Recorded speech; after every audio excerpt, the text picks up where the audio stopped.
माझ्या आयुष्यातली आभाळा एवढी माणसं. भाग पहिला त्याचं हितगुज आपल्या सगळ्यांशी करताना मला अत्यंत असा आनंद होत आहे.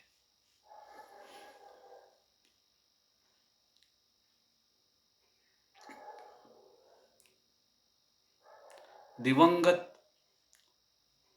प्रख्यात वैद्य मोयलेले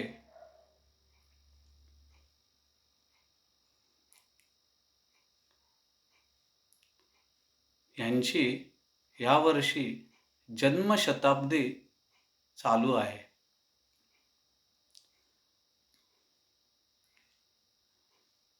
वैद्य मोयलेले हे माझे सख्खे मामा. मी त्याबद्दल स्वतःला अत्यंत भाग्यवान समजतो. आणि या मामांच्या जन्मशताब्दी वर्षाच्या निमित्ताने माझ्या मामांचा जीवनपटच माझ्या डोळ्यासमोर उलगडला गेला. माझी स्वर्गवासी आई आणि माझे मामा यांचं पितृ आणि मातृछत्र खूप दुर्दैवाने लहानपणीच हरपलं. आणि त्यांचं लहानपण हे मावशीकडे व जवळच्या नातेवाईकांकडे गेलं. त्यावेळच्या खडतर परिस्थितीमध्ये दोघांनी मोठ्या कष्टाने, मोठ्या धैर्याने आपलं शिक्षण पुरं केलं. खरं तर हे या 15-20 मिनिटाच्या आपल्या हितगुजामध्ये मांडणं खूप अवघड आहे.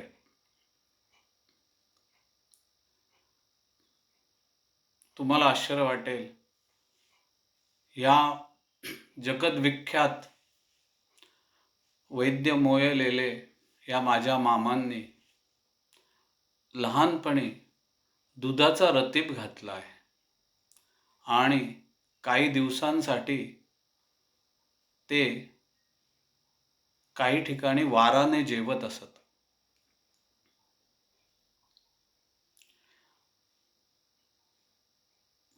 प्रगल्भ, तीक्ष्ण, उपजत बुद्धिमत्ता आणि अडचणींच्या डोंगरावर मात करण्याची उपजत शक्तीच माझ्या मामांच्या अंगी होती. माझे मामा त्या काळी पुण्यातनं त्या काळच्या आयुर्वेद विशारद डिग्रीमध्ये पहिल्या वर्षापासून सातत्याने शेवटच्या वर्षापर्यंत त्यांनी कधीही सुवर्ण पदक सोडलं नाही.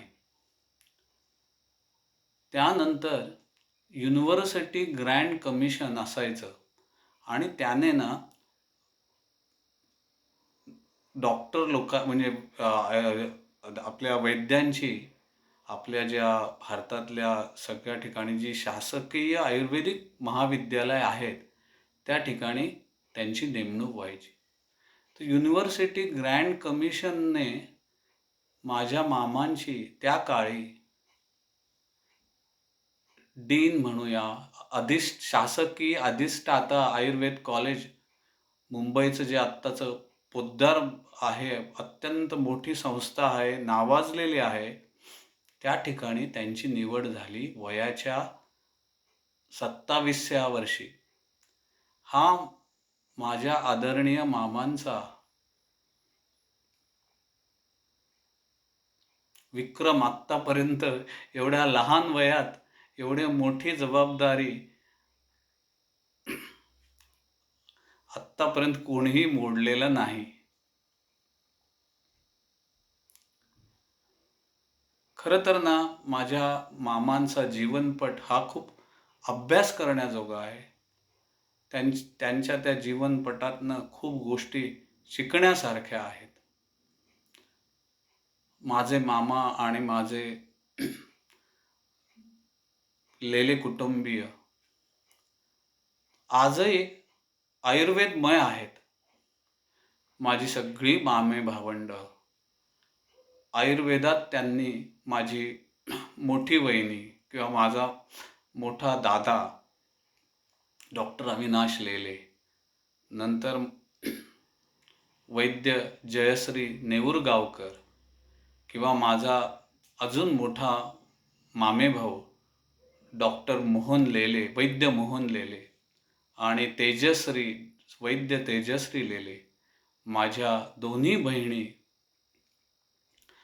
सौ गायत्री लेले आणि सौ विद्या लेले आणि दिवंगत माझी शुभदाताई आणि तिचे मिस्टर आणि त्यांचा मुलगा वैद्य अग्निवेश हे तीर्थ मामा आणि मामांच्या मिळालेल्या आयुर्वेदाच्या बाळकडूचं त्या आयुर्वेदाच्या वटवृक्षाचं या पारंब्यात रूपांतर झालं आहे आणि कित्येक दशकं ही सगळी कुटुंबीय आयुर्वेदाचा वारसा खूप छान प्रकारे पुढे चालवत आहेत. त्याचा मला आमच्या सगळ्या कुटुंबियांना सार्थ अभिमान आहे. मी माझी होमिओपॅथीची पदविका पुण्याहून प्राप्त केली आणि माझी शेवटची परीक्षा होती आणि सुट्टी लागली. म्हणून मी त्या काळी मामाकडे, मावशीकडे, आत्याकडे, काकाकडे जायची पद्धत होती. म्हणून मी मामा माझा त्यावेळेला जामनगर विश्व आयुर्वेद विद्यालय त्याचा तो अधिष्ठाता होता, कुलपती होते ते, म्हणजे vice chancellor of Jamnagar Ayurveda university. अत्यंत आंतरराष्ट्रीय पटलावर नावाजलेली संस्था. मी खूप स्वतःला नशीबवान समजतो की मला त्या काळी माझी पदविका होमिओपॅथीची पदविका परीक्षा संपल्यानंतर मला जामनगरला मामाकडे जायला मिळालं. मी खूप आनंदित होतो. मी जामनगरला पोहोचलो. मला वाटतं तिथे माझा मोठा भाऊ वैद्य मोहनदा पण त्यावेळेस जामनगरलाच होता.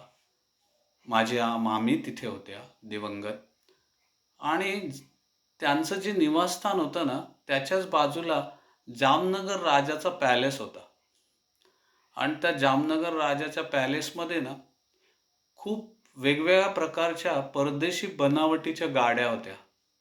मला लहानपणापासून ना त्या गाड्यांची बघण्याची खूप आवड होती. म्हणून मी सकाळी फिरत फेरफटका मारत त्या जाम पॅलेसच्या प्रवेशद्वारासाठी गेलो आणि मी डोकवायला लागलो. त्या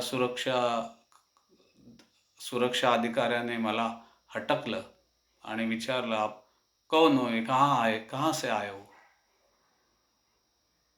तर माझं नशीब म्हणा की त्याच वेळेस ते जामनगरचे त्यावेळेचे जे राजा होते, राजासाहेब, त्यांच्या कुटुंबियांपैकी किंवा स्वतः जामसाहेबच असावेत. त्यांनी चौकशी केली आणि मी त्यांना सांगितलं की असं मी वैद्य लेले सरांचा लेले साहब का मैं ऐसा मी भाचा आहे. त्यांना खूप आनंद झाला आणि त्या सुरक्षा रक्षकाला म्हणाले कि उनको अंदर ले आओ और जो वो बोल रहे हैं वो उनको दिखा दो. त्या सुरक्षा रक्षकाचा नाईलाज झाला. त्याला मला आत घ्यायला लागलं आणि तिथले जुन्या प्रकारच्या सगळ्या गाड्या त्यांनी मला दाखवायला सुरुवात केली. आणि त्यांनी मला बोलता बोलता विचारलं की ये आपको चलाना है क्या? जाम साहब बोले कि उनको चलाना है तो चला दो उनको, कोई कोई प्रॉब्लम नहीं.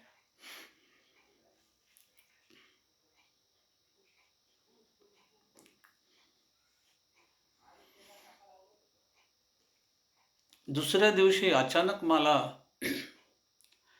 मी खरं तर रात्री झोपतानाच हुरळून गेलो होतो. म्हटलं आपण मामाकडे 5-7 दिवस राहिलो, तर रोज जरी 10 गाड्या आपल्याला जमतील तशा चालायला मिळाल्या, तर 8 दिवसात आपल्या 80 ते 90 गाड्या आपल्याला वेगवेगळ्या बनावटीच्या चालवायला मिळतील. मी मनातनं खुश होतो त्यावेळेस. पहाटे 4:30-5 ला मला जाग आली आणि मी उठलो. तर मामांच्या दिवाणखान्यातनं मला एक प्रकाश दिसला आणि त्या काळी आयुर्वेदात एम.डी. करणारी विद्यार्थी-विद्यार्थिनी 4:45ला मामांकडे यायची आणि चरक संहितेचं त्या 4:45 ते 5 वाजताच्या त्या ब्रह्ममुहूर्तावर चरक संहितेचं वाचन व्हायचं. एखादा श्लोक त्याचं वाचन व्हायचं. चरक संहिता ही जशी मॉडर्न मेडिसिनमध्ये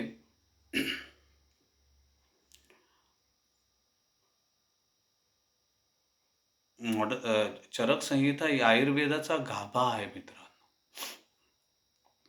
आणि त्या त्या ते मामा त्या श्लोकाचा अर्थ एम.डी. करणाऱ्या मुलांना समजावून सांगायचे. आणि नकळत माझी पावलं तिकडे वळली आणि मामा त्या मुलांना समजावून सांगत होते. मला अजूनही आठवतं की त्या श्लोकामध्ये त्या काळी हृदयरोगावर आयुर्वेदात काय काय असावं याचं विवेचन मामा करत होते. मी खरं तर उठलो होतो गाड्या बघण्यासाठी, पण मला ज्ञानाचा अवीट असा खजानाच मिळाला आणि मी नकळत तिथेच बसलो आणि मामा इतक्या सुंदरतेने त्याबद्दल सांगत होते की मी तिथनं उठलोच नाही. आणि मग ठरवलं की रोज सकाळी जोपर्यंत मामा इथे आहेत तोपर्यंत आपण त्यांचं हे सगळं ऐकायचं आणि आपलं ज्ञान वाढवण्याचा प्रयत्न करायचा. मग नंतर मी मामांना हळूच, आम्हाला त्या काळी किंवा अजूनही मामांबद्दल भयंकर प्रेम पण आहे, पण आदरयुक्त भीती पण आहे. आणि मग मी मामांना हळूच विचारलं, मामा एवढ्या सकाळी आपण हे विवेचन का करतो? तर खरं तर माझा प्रश्न बावळटपणासारखाच होता. पण कदाचित मामाची लाडकी बहीण,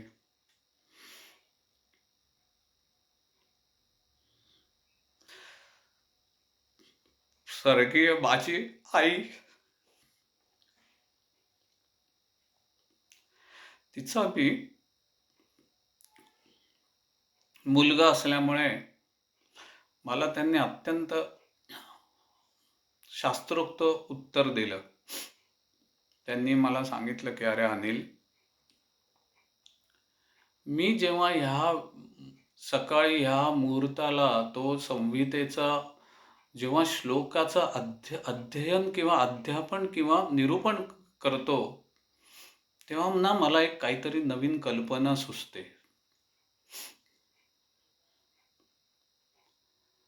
आणि मित्रांनो, मी नकळत स्तब्ध झालो. त्यांच्या सारख्या की जे त्या शास्त्राचे एक लिजंड आहेत. त्यांच्याकडे त्या शास्त्राच्या बद्दल जगामध्ये सगळ्या ठिकाणाहून त्यांचं मार्गदर्शन घेतलं जातं. त्याआधी त्यांनी ती चरक संहितेचा किती अभ्यास केला असेल, ह्याची आपल्याला कल्पना पण नाही. पण प्रत्येक वेळेला सकाळी ते म्हणतात, की 4:45 वाजता, 5 वाजता ते वाचताना मला काही त्याच्यातलं नवीन गवसतं. हे ते अत्यंत उच्च अशा पदावर असताना, म्हणजे त्यांच्यातला तो विद्यार्थी, ते कुलपती असताना पण जागृत होता.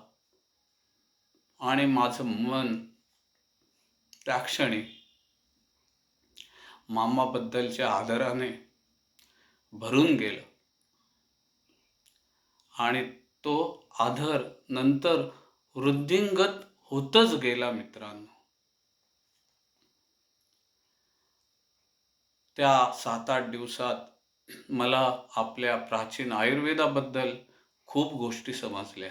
मी तर खरा होमिओपॅथीचा विद्यार्थी. म्हणजे त्यावेळेस मला असं वाटलं, की मी आता होमिओपॅथीची पदविका पूर्ण केली आहे. मी आयुर्वेदासाठी प परत ॲडमिशन घ्यावी आणि आयुर्वेदाची आपली डिग्री घ्यावी, पदविका घ्यावी, पदवी घ्यावी आणि आपली प्रॅक्टिस करावी. मी मामांना तसं बोललो. तर मामा म्हणाले, "अरे अनिल, तू आत्ताच तुझ्या शास्त्राची पदविका तू चांगल्या तऱ्हेने प्राप्त केली आहेस. शास्त्र सगळी चांगलीच असतात. सगळी शास्त्र चांगली असतात. ती मानवाच्या कल्याणासाठीच आहेत. पण तू त्या शास्त्रावर तुझी अपार श्रद्धा ठेव. तू त्याचा अभ्यास कर, निरीक्षण कर. तू तुझं त्या पद्धतीने नवीन प्रयोग कर. पण तू तुझ्या शास्त्राशी प्रामाणिक राहा. तुला खूप यश मिळेल." मग मी मामांना म्हटलं, "मामा, पण आता मला काय करता येईल?" तर म्हणाले, की "तू एक आयुर्वेदाचा प्राथमिक अभ्यास कर. त्याच्यात तू प्रकृती परीक्षण फक्त शिकून घे.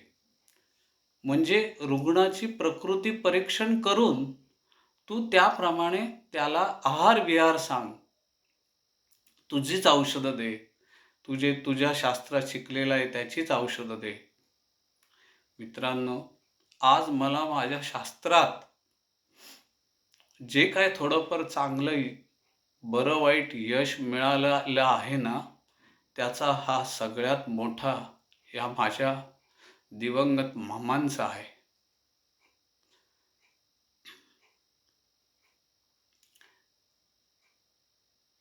मामांना ना कायम वाटायचं, की आयुर्वेद हे शास्त्र अक्षरशः तळागाळातल्या माणसापर्यंत पोचावं.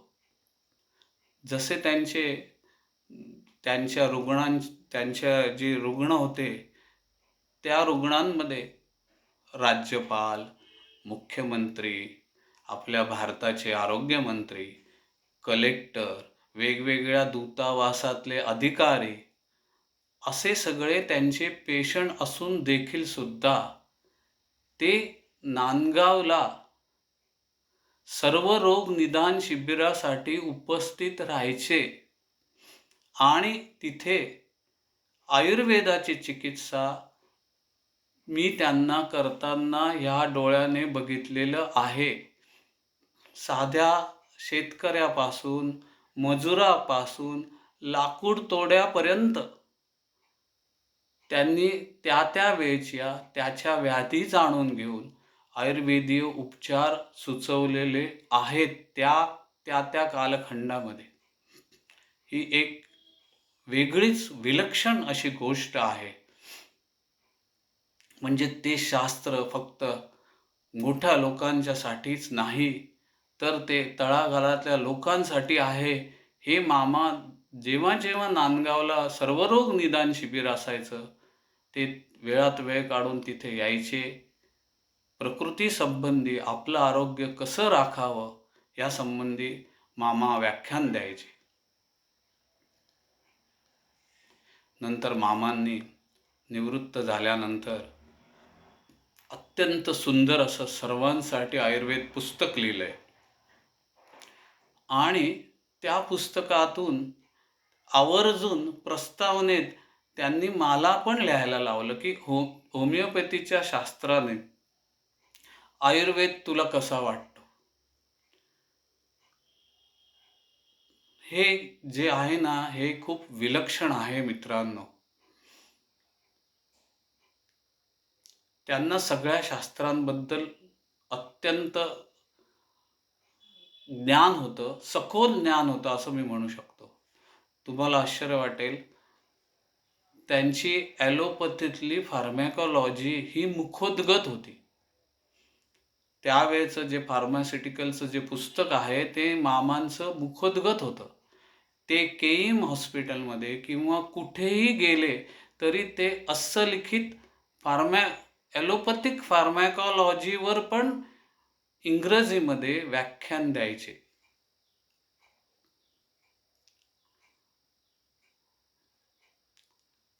मी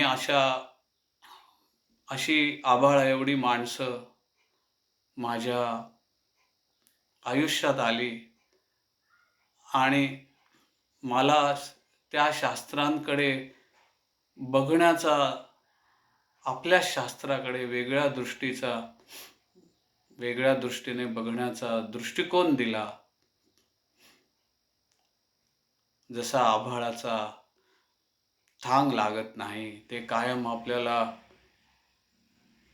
मोठंच वाटतं, तशाच या माणसांच्या मानवतेचा, बुद्धिमत्तेचा थांग लागत नाही मित्रांनो. खरंच ही माणसं जी आहेत ना, ती आभाळागत आहेत. या माझ्या हितगुजाच्या शेवटी माझ्या मामे भावंडांनी माझ्या मामांबद्दल काही चित्रणं पाठवली आहेत. ती पण मी तुम्हाला पाठवतो, म्हणजे त्यांच्या व्यक्तिमत्त्वाची तुम्हाला छान ओळख होईल. आजही माझ्या मामांच्या नावाने वैद्य मोयलेले चौक आहे कमला नेहरू पार्क जवळ. त्यांच्या या जन्मशताब्दी निमित्त ही माझी शब्दांजली.